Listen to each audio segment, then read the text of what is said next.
our Ohio State Parks Girl Scout Love State Parks weekend. We are really happy to see you here today, and if you're not aware of it, up in the right-hand corner of your screen is a button that allows you to chat with us. So please feel free to ask any questions that you have during the webinar and give us a shout out. Let us know who you are and where you're from. I'm really happy to introduce here in just 1 second, John Hickenbottom. He is a naturalist from Salt Fork State Park. So I'm going to send him live. All right, say hello, John, because you are now on camera. So John is going to talk to us today about hummingbirds. So take it away, John. All right, so today I will be talking about hummingbirds and specifically gardening with hummingbirds in your backyard, how to attract hummingbirds and maintain a healthy population of hummingbirds around your property. I was hoping to have an outside portion. Unfortunately, it's raining pretty bad right now. So we're gonna start inside here, and I've got a PowerPoint that I can throw up here. 1 second.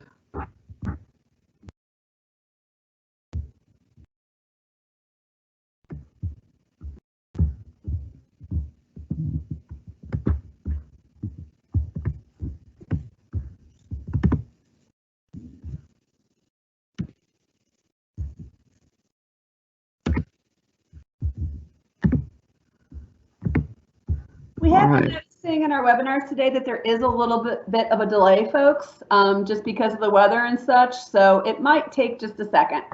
Sorry about that.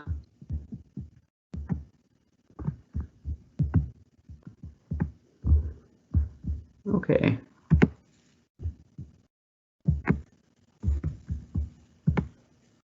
All right, can everybody see that all right?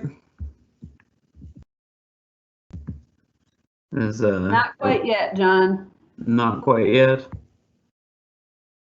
It's up on my screen. I'm trying to. There you go. Everyone can see that all right? Should be okay now. Excellent, thanks. I apologize for that. Okay. All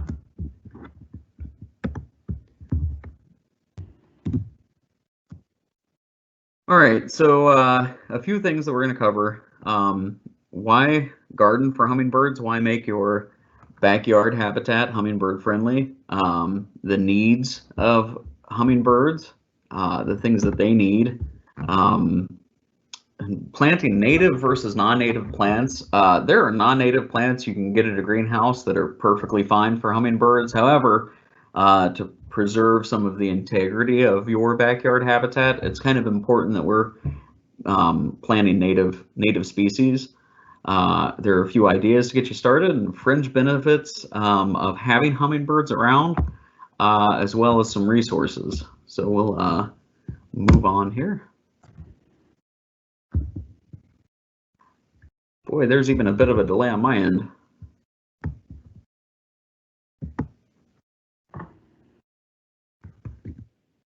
Okay. So the importance of gardening for hummingbirds.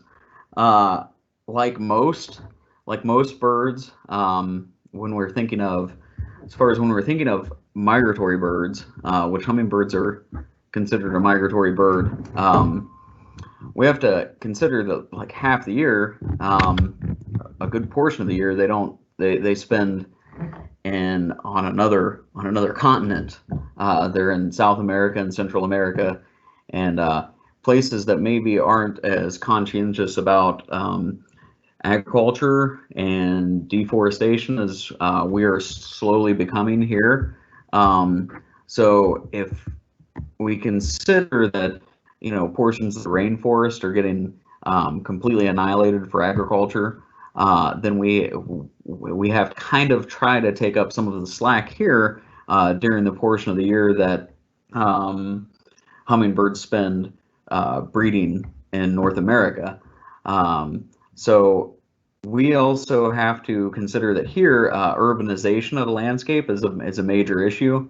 A lot of our woodlands and things like that are sometimes getting broken up to make way for the suburbs and even urban areas. So another good reason to garden for hummingbirds is because they are kind of a pretty species. They're they're not a crow or a grackle. They're tiny. They're pretty. They're kind of quirky the way they move. So a lot of people really attach pretty important meanings to hummingbirds, and you can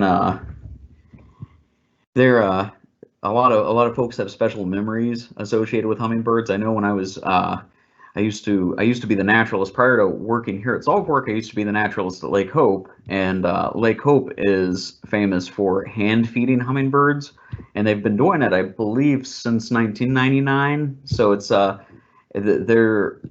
were a lot of folks that would come to that program who got to hand feed hummingbirds with their grandpa when they were a kid back in 1999 or 2000, and now they're bringing their young kids to that. So there's a lot of associated with those hummingbirds.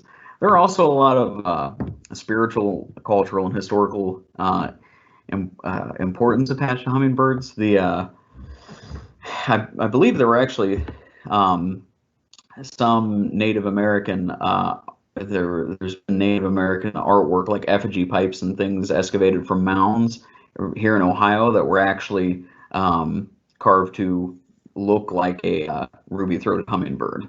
And that's kind of the species that we're focusing on today, because it's the most common hummingbird species east of North America. It's kind of the quintessential eastern hummingbird. The black-chinned hummingbird will kind of get blown in occasionally with some if there's a strange weather pattern during migration, it'll get blown off course and end up in Ohio. It's usually a couple a year, show up at somebody's feeder. But for today, we're actually focusing on the ruby-throated hummingbird. So I'm going to go ahead here. I'm going to come in for just a second here, John. We want to say hello to Ilaria from Massachusetts who has joined us. We have Abigail from South Florida. Let's see. Oh my gosh, we have Gwendolyn, who is a Daisy from Washington State. I don't remember us having anybody from Washington before. So hi, Gwendolyn. Thanks for being here. We have the Dempsey family from Germantown, Tennessee. And Scarlett from Houston, Scarlett's been on a couple of our webinars now. So it's really great to us that we've got all these folks coming from outside Ohio as well. And just to clarify, when I said John was at Salt Fork, I wasn't really thinking about everyone being from outside of Ohio. So Salt Fork is kind of in the middle of Ohio and off to the east, but more south than north. So that's where John's at this morning. Go ahead, John. All right. So as far as hummingbird needs, what you need to make your backyard friendly for hummingbirds, and not just your backyard. I do want to emphasize that it doesn't have to just be your backyard. It can be, a community garden, or currently we've got our little hummingbird habitat is in front of our administrative office. So it can be really anywhere that you have hummingbirds, or you think you can attract hummingbirds, can be your backyard habitat. But starting out with food, the hummingbirds have evolved to eat nectar. They eat nectar and insects. Now, nectar is the sweet, sticky substance found in flowers, and hummingbirds prefer certain types of flowers over others, and prefer certain nectar over others.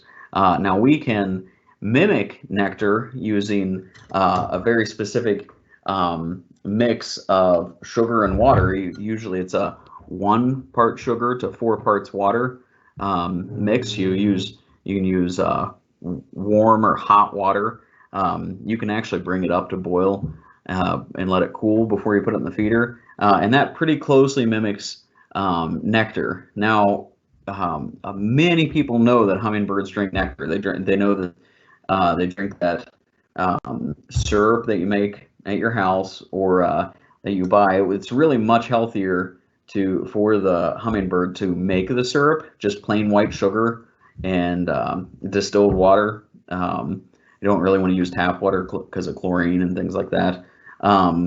It's much healthier for the hummingbirds to use that than the store-bought stuff, and you never want to use anything that has dye in it. But I'll kind of get to colors here in a second. But many people don't realize that hummingbirds will also eat insects. They'll eat small insects like aphids, things that are found on plants. They'll eat small ants. It's pretty fun to watch them catch ants. So if it's important if you're making your backyard habitat friendly for hummingbirds to also consider you maybe need to make it friendly for insects as well. And one of the sort of fringe benefits with hummingbirds is many hummingbird plants and hummingbird friendly things you can do in your backyard are also butterfly friendly and native bee friendly things you can do for your backyard. So we've got food covered. As far as water goes, hummingbirds will actually collect dew that forms on leaves, but you can also set out a very shallow dish or even an indent on a rock or a mist fountain specifically for hummingbirds. And when I say shallow dish, I mean you got to consider hummingbirds are very, very small. So you want it to be a 1/4 inch to 1/2 inch deep. Now, shelter is something we also have to consider. If you've got a big open yard with no sorts of shelter, it's not going to be it's not going to be a friendly place for hummingbirds. Hummingbirds are amazingly territorial. They're very for something their size. Once they set up a territory, they guard it, and it's their territory, and they get very aggressive to one another, setting up those territorial boundaries. So perches to let their food digest and to survey their territory are both very important. So areas where they can land and perch. Also a place to raise their young.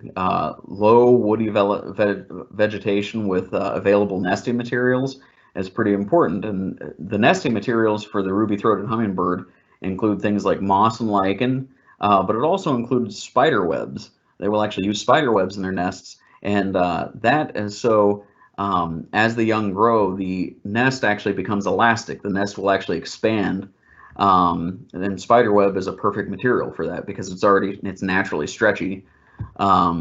So remember, I said when you're building your backyard habitat for hummingbirds, you also have to consider you have to make it a habitat for other things, and that may include spiders because that ties directly into hummingbirds and keeping hummingbirds healthy and happy. There are also spiders everywhere, so it's kind of silly not to garden for them and not to work with them because they are everywhere already. All right.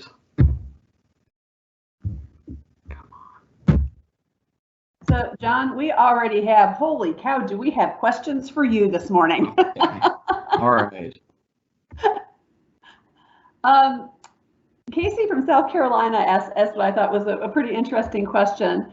She wants to know, are hummingbirds more bird or are they an insect or a bug? Oh, well, that's a good question. They're actually 100% bird. And it's nice that you ask that because hummingbirds are actually kind of an ancient species of bird. They've been around for a really long time. There were hummingbirds flitting around right at the tail end of the dinosaurs. So, or like when the dinosaurs walked the earth. So the hummingbirds have been around for a really, really long time, but they're completely bird. They've got wings, they've got the right skeletal structure, and actually if you would like to see a picture of their skeleton, I've actually got another slide. I can show you their skeleton, and it really does when you all right, can everyone see this little slide here? What we're seeing, we see a flower right now, native versus non-native.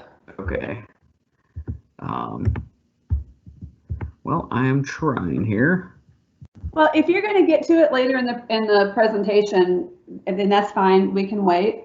Well, yeah, to wrap up that question, they're 100% bird, but I can understand why you would think why you might guess like insect, things like that, because they move like an insect. They buzz around. So that's a really good question. They're 100% bird. They're just a really tiny bird. So kind of a follow-up question to that, and I will admit I couldn't resist making the joke about this. Ilaria wanted to know, why do hummingbirds hum? The answer to that is because they don't know the words. Haha. But what makes that noise that you hear when you see a hummingbird? Yeah, so that noise that you hear is actually the tips of their wings. Their wings are moving incredibly fast through the air, and that's actually the tips of their wings cutting through the air. That hum is much like, on a very small scale, the blades on a helicopter. If you can imagine how loud a helicopter is, that's, on a very small scale. Hummingbirds are cutting through the air so violently with their wings and so fast with their wings that's making that hum. So it's actually their wings that make those little hums and ticks and things in the air. Good to know. So, listen, there's a bunch of questions, but I'm betting that you're probably going to answer some of these questions in your presentation. So we're going to let you get back to that. All right. So I mentioned native versus non-native plants. You would like to choose plants that naturally grow in your area, and sometimes that requires a little bit of homework. That requires you to come to, say, a state park and speak with a naturalist. I think most of us can give you a pretty good list of what might grow in your backyard or what might be appropriate to grow in your backyard. It's also important because if you're growing things that are not adapted to your local climate, for those of you that live in Ohio, the weather is just a joke. So things that aren't adapted to handle those weather patterns in the growing season aren't going to be the best aren't going to be the best thing to plant. And they also native plants tend to require less maintenance than non-native plants. Most of the time, if you plant a native plant, it will grow, and pardon me for saying this, but it will grow like a weed and require very little maintenance because they're adapted to the area. So it also helps maintain it also helps maintain the integrity of the natural diversity in the area, the biodiversity in your area. So even in relatively urban settings, you can plant a small native wildflower plot, and that helps connect, say, a woodlot that's a few blocks down.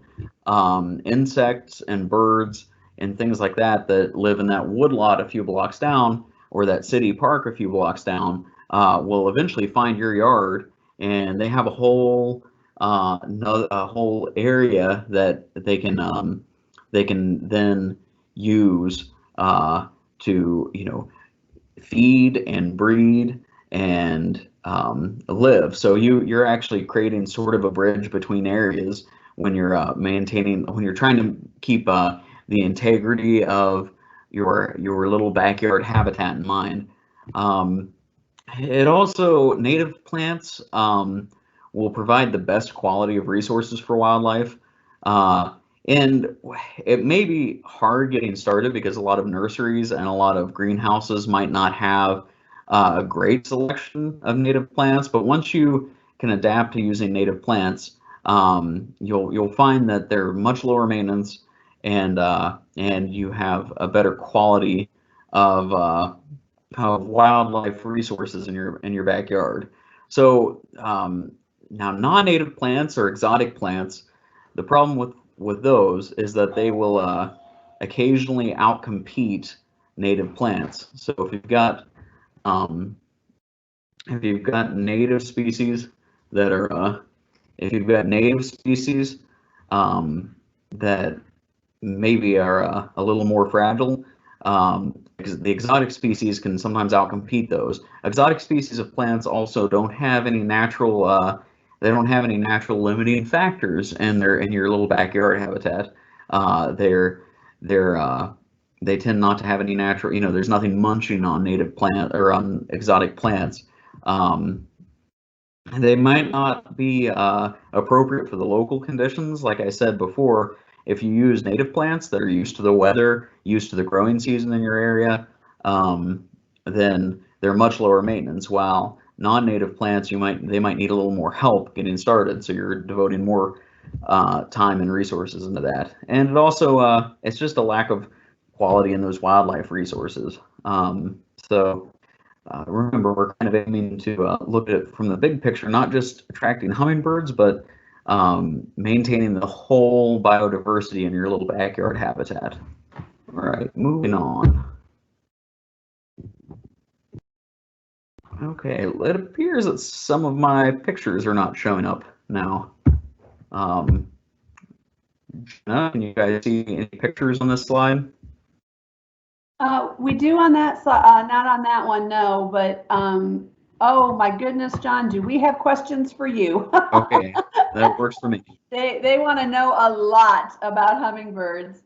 What are the main colors that hummingbirds come in?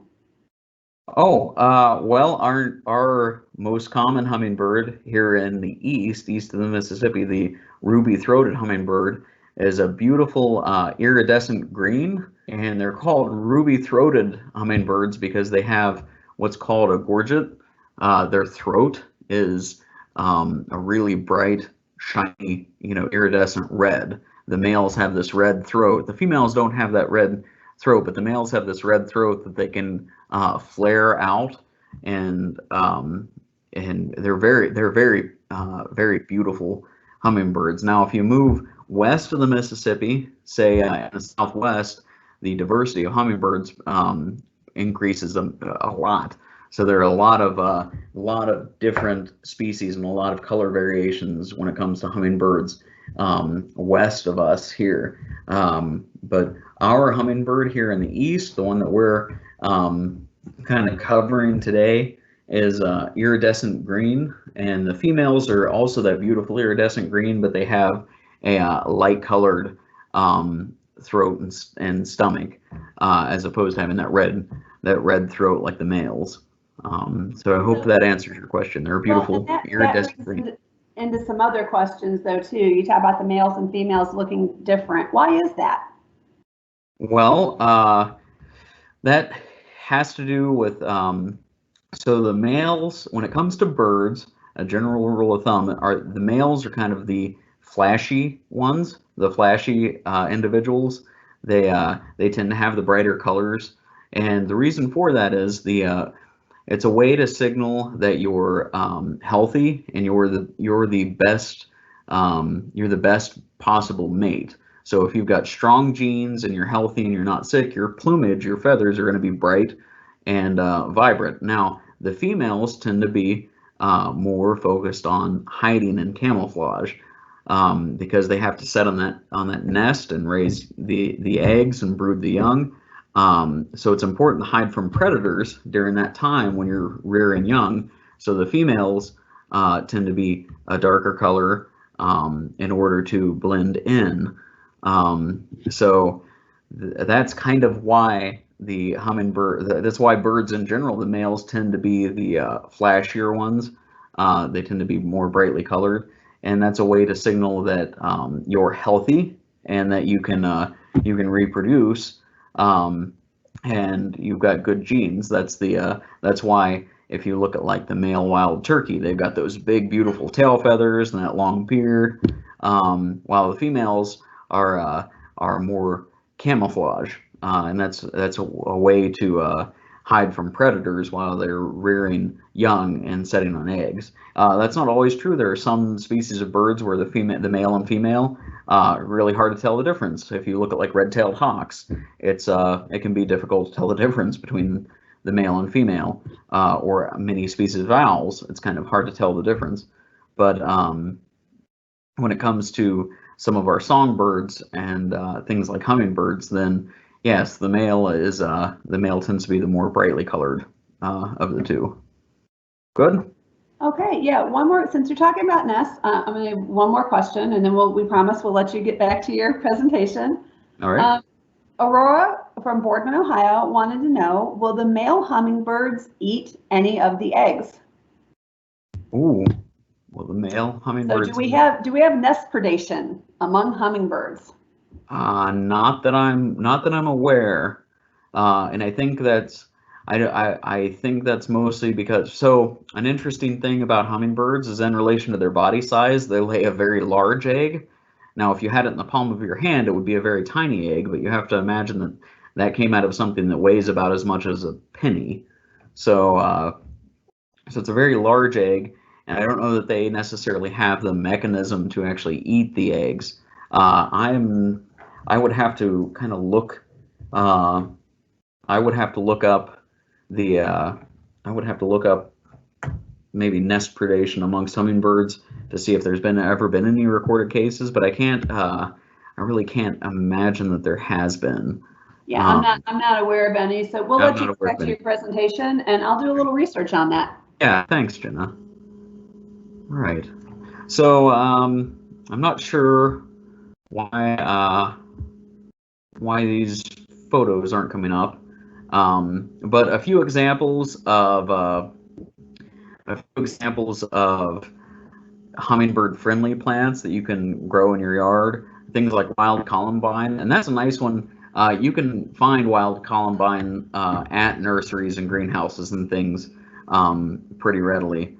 It's nice because it's an early bloomer.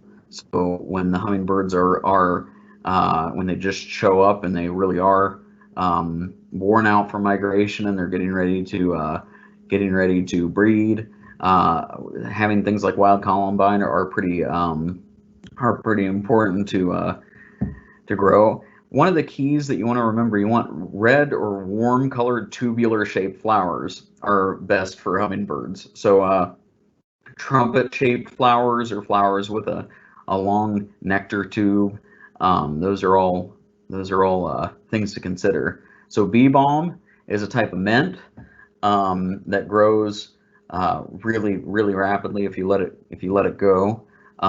They're great backyard pollinator and hummingbird garden plants. And then spotted jewelweed. Spotted jewelweed takes very little maintenance. They prefer like damper soil, so you tend to find them growing along like ditches and along the edges of wet meadows and swampy areas. Their other name for spotted jewelweed is touch-me-not, because their seeds are actually explosive. If you touch their seeds, they kind of shatter open and spread their seeds all over the ground. They grow everywhere. Now, an interesting thing about jewelweed is if you plant that in your yard, it's actually a natural cure for poison ivy.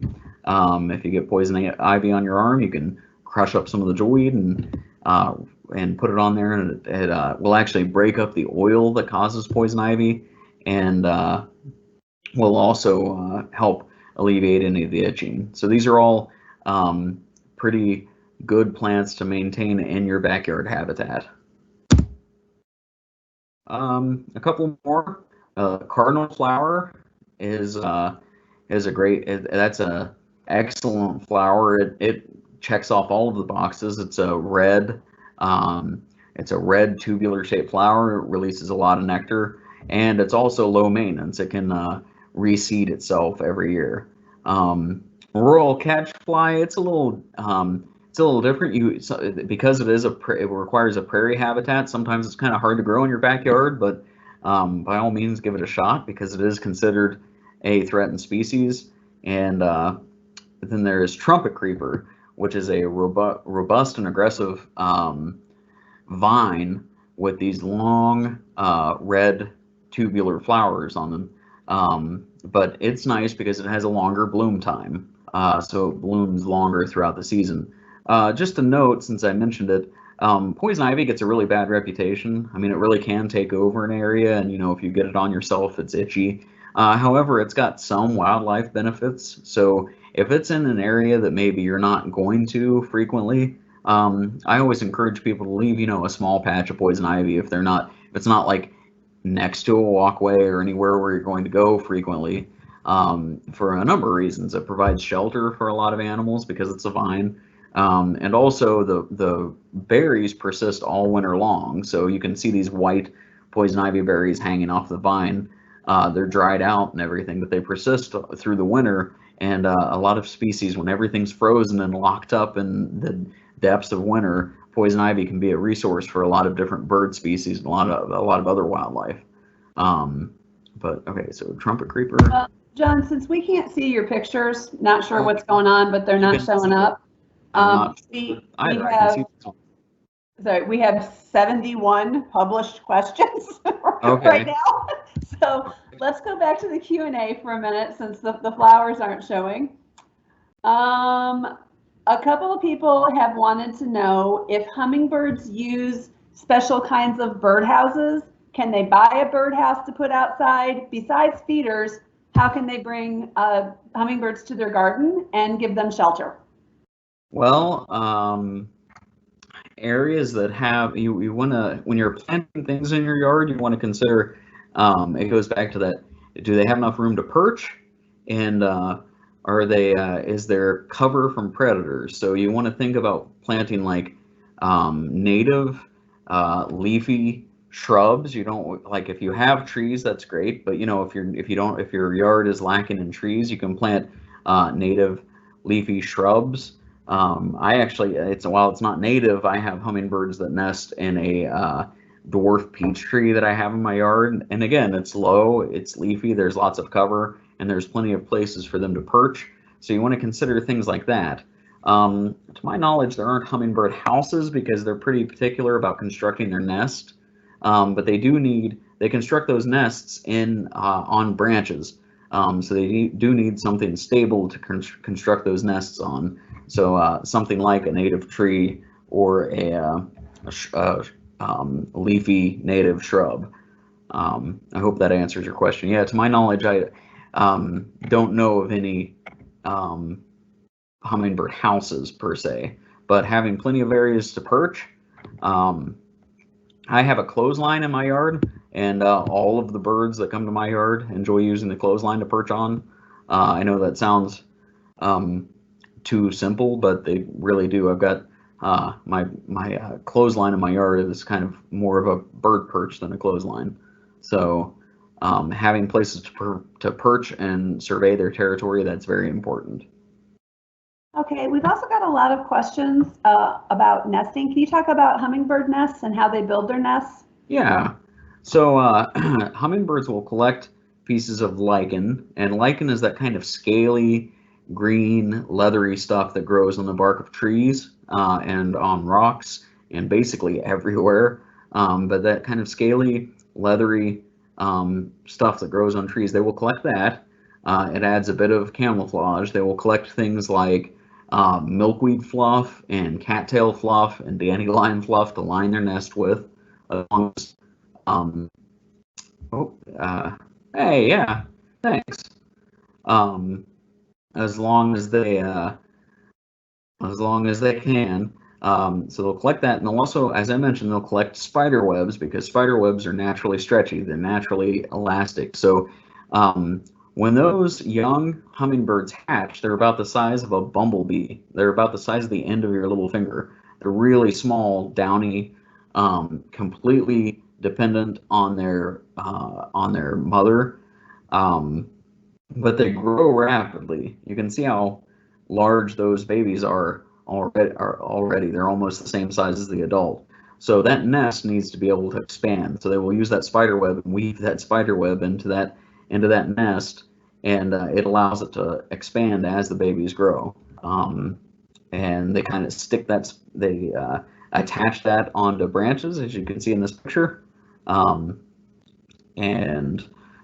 that's how they raise their young. And those nests will actually persist. They through the winter. I think I find more hummingbird nests in the winter when all the leaves are off than I ever do in the spring or in the summer. So, all right. Okay, so I hope that answers it. Yeah, so another question that a number of people have asked, not a very happy subject, but what eats hummingbirds? Oh, well, lots of things. One interesting thing that eats hummingbirds is praying mantises. And again, it's kind of one of those. It's kind of one of the things that happens naturally. So we can't really blame the praying mantis because they're just doing what they do. They catch flying things, but many things lead hummingbirds. If you think about even like a black rat snake that climbs up in a tree, they'll gladly pillage a nest. If a raccoon or a possum were to come across a hummingbird nest, yeah. And there was actually a viral video a few years ago of a praying mantis catching a hummingbird that was kind of interesting to see. So yeah, lots of things, but the major threat with hummingbirds is habitat loss and habitat destruction because they do move very quickly. They're very small, so as far as what's eating them, it's you have to consider like how much energy are you going to get from the tiny little hummingbird.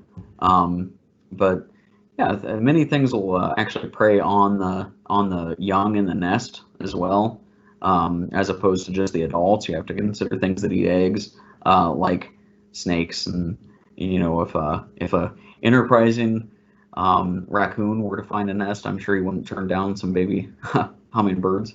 So I hope that answers your question. Yeah, there was a lot of different questions about that. Right. I will let me look at something. As I said, we actually have 91 questions now. So Okay. I will let you get back to your presentation and start looking at some more. All right.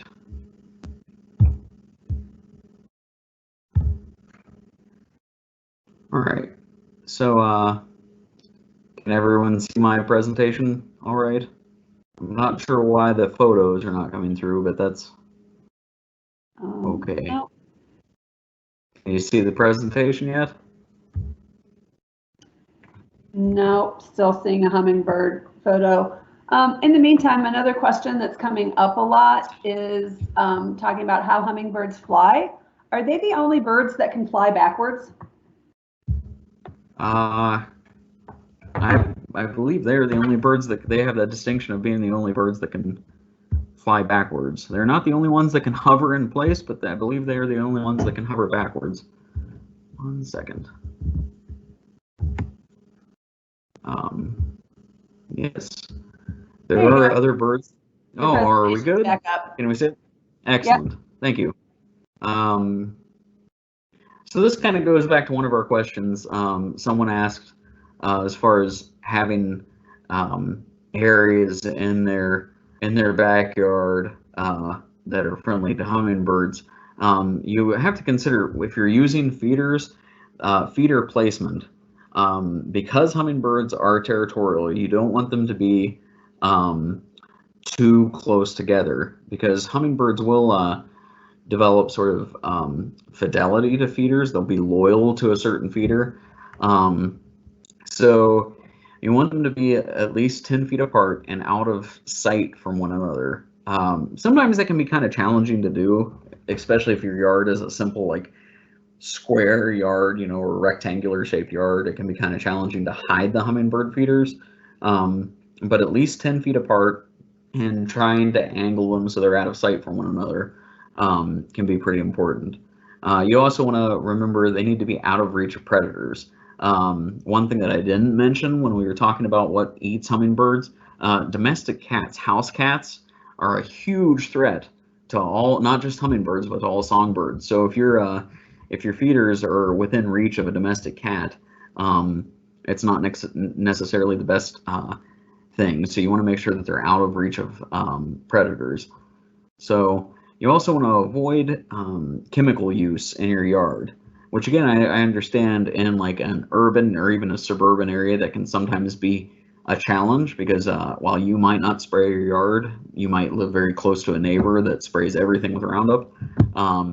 But in order to make your yard a happy hummingbird habitat, you want to avoid chemical use. And make sure to care for your hummingbird garden appropriately. You want to encourage reseeding and reblooming every year. because remember, maintenance is also a key to these considerations for your backyard habitat.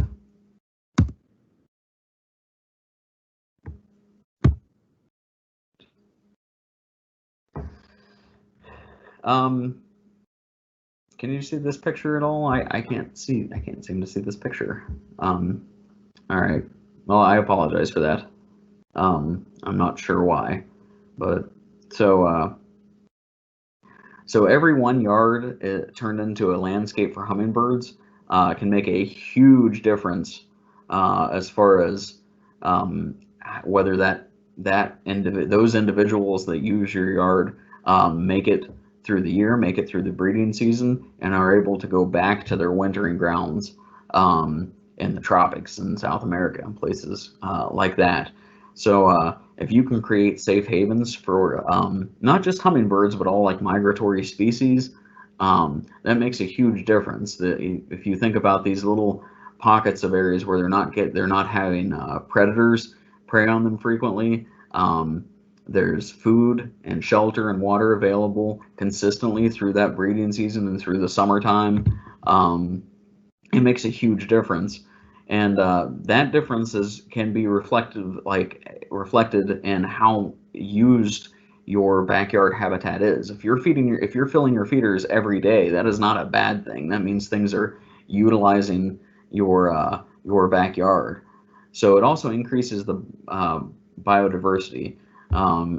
Here you see, as of 2019, Ohio had a total of 384 species that were anywhere from extirpated to extinct. Now, extirpated means it's been removed from from an area that it historically lived. It might not be completely extinct, but we actually had things like bison here in Ohio at one point. We don't have those anymore. Or extinct species of species of special interest. So those are all ways that we list species that are of concern, things that have either gone extinct in Ohio, or things that their numbers are low enough that we have to take special interest and watch those species very closely. So if you increase the biodiversity, you're helping out those species. You're keeping other species from joining that list of 384 species, and you're also maybe helping some of those threatened species. So it's also important to spread the news about your backyard habitat. Especially, it's also something to be proud of if you've created this little sanctuary in your backyard. All right, so some resources you can use, and then I think we can do some questions here, but some resources that you can use, and many of these resources actually offer free materials. The ODNR, Division of Natural Areas and Preserves, it's a great resource as far as native plants and things like that go. The Nature Conservancy Ohio chapter, your extension offices, every county in Ohio has an Ohio State University Extension Office, and I know some of you don't live in Ohio, but I would imagine that many other states have a similar setup as we do with our extension offices. But the extension offices are great resources because they'll actually send people out to check out your property and offer advice as to what you can do. The Department of Agriculture, the USDA, Natural Resource Conservation Service, the NRCS, they offer a lot of free materials. They'll gladly send you publications and things like that can help as you're creating your backyard habitat. Now, the Xerces Society, that's a great pollinator. So not just hummingbird, but that's a pollinator society that focuses on helping native species of pollinators. So hummingbirds, bats, bees, other insects, those are all types of pollinators. And the Xerces societies can actually come out to your little backyard habitat that you've planted native plants and things in, and they can do a pollinator habitat certification. So they can offer resources, and then ultimately your habitat can get certified as a pollinator habitat. And the National Wildlife Federation has a wildlife habitat certification that is also very useful, as well as local master gardener groups. Those are always very, very useful to get to know if you're doing a project like this where you're creating a backyard habitat for hummingbirds or pollinators. Your master gardeners are also very, very useful, a great resource. All right, well, that is the end of the slideshow because I don't seem to have. All right, thanks, John. Yeah, I think the weather's causing us some problems today. And while we said John was at a state park, some of our parks are kind of in remote locations. So we are having some technical issues today. Holy cow, you guys, the questions. You guys have just questions on top of questions, which is awesome. Unfortunately, I don't think we're going to be able to get to all of them. In the published area, I have been publishing some links. A lot of you wanted to know, like, hey, what hummingbirds would I find in Wisconsin, or which ones would I find in California?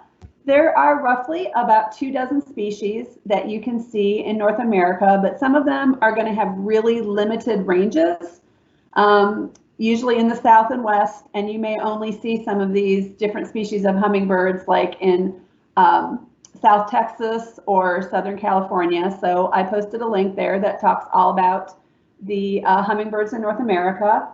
And a lot of people have been asking about how hummingbirds fly and how they can, how can they fly backwards when other birds can't? And how can they change direction so quickly? Do you want to fill in any of that, John? Yeah. So hummingbirds have a very specific skeletal structure, and since that slideshow is done, if I can bring up this other one, can anyone see this? Can you see this, Jenna? It's got the 1 second. All right. So hummingbirds are first off, they're very small and very light and very aerodynamic. Their whole body plan is set up for it's set up for flight and fast maneuverability. So even as far as their wings and tail feathers, the individual feathers are set up to maneuver through the air. But also how their skeleton is set up. Their joints, their wing joints, are set up in a way that they can create that backwards flight. And if you think about watching, say, a turkey vulture or a Canada goose fly, they flap in like a pretty straightforward up and down motion. Hummingbird wings, if you can imagine looking at the tip of their wing, if we could slow it down very, very slow so you could watch it, hummingbird wings actually move in a sort of sideways figure 8, or a kind of the infinity sign, so like a figure 8 that's on its side, and that allows them to have that maneuverability. But also they're very small, they're very light, they weigh about as much as a penny, so they're very maneuverable, and their whole skeletal structure, even their flight feathers are designed for that maneuverability. They've adapted to be that maneuverable and zip through the air and do those, kind of physics-defying things that they do, flying backwards and things like that, hovering. So it's just they fly a little differently than most other species. They're not flapping their wings like a duck. They're using their wings a little differently, and and also their joints and their shoulders are set up a little differently also. So I hope that answers your question. I think it does. And like I said, in the published area, I also published an article that goes a little more into detail about their anatomy and how they're able to flip their wings around. So if you want some reading, that is there in the comments. We only have a minute left, so a question that came up a lot is, how can you keep bees away from your feeders? Well, that can be kind of a challenge. I know a little bit of almond oil around the ports of your hummingbird feeders will sometimes deter bees. But you also have to remember that bees are also going to be coming to all of the native plants that hummingbirds use. So sometimes that can be a bit of a challenge keeping hummingbirds or keeping bees away from your hummingbird feeders. I know I had some success with the almond oil. It's natural and doesn't seem to affect anything. But that can be a challenge. Keeping ants away is also a challenge. Keeping ants away from your feeders is also a major challenge because your feeders have to be connected someplace. Yeah, they do. All right, John, thank you so much for being here. So we apologize for some of the technical problems. Yeah, sorry about that. Like I said, you guys just blew us away with the questions. I'm sorry that we couldn't get to all of them. In case anybody's wondering, there's 119 questions. So we tried. A lot of you asked the same questions, so we tried to, kind of cover them all together. So we're sorry we couldn't do it individually.